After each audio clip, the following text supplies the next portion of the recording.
Hello guys, welcome back to my channel. So,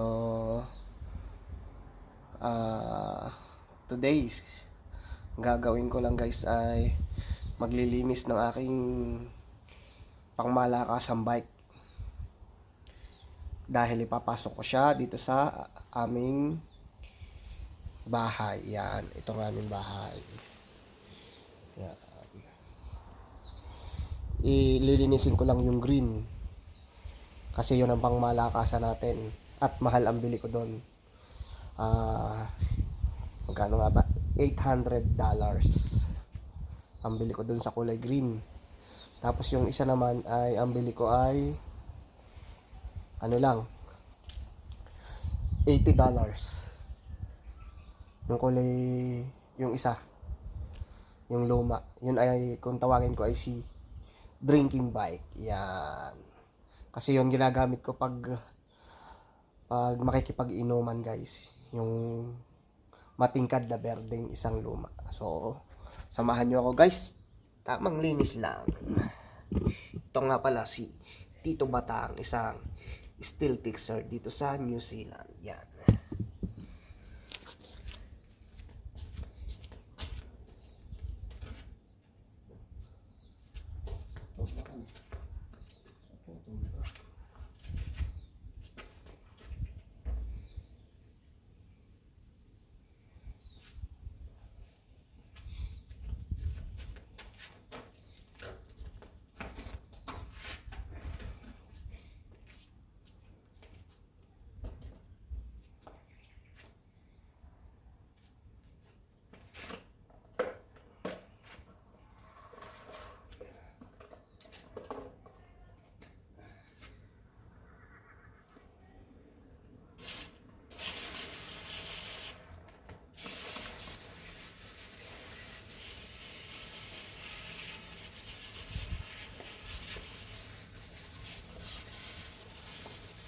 Malinis naman ito guys. Tamang ano lang. Masama sa inyo natin.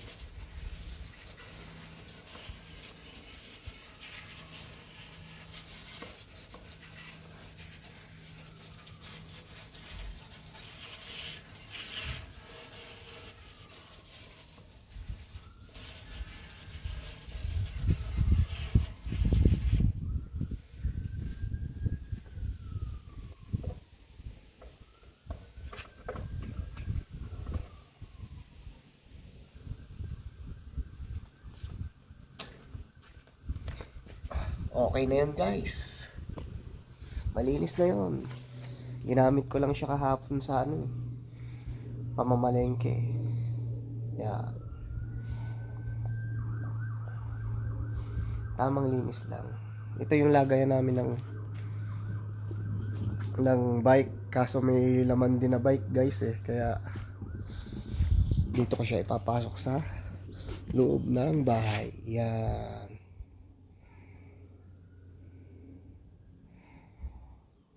So hanggang dito na lang guys. Maraming salamat sa panonood. Ito nga pala si Tito Batang, isang steel fixer dito sa New Zealand. Maraming salamat po guys.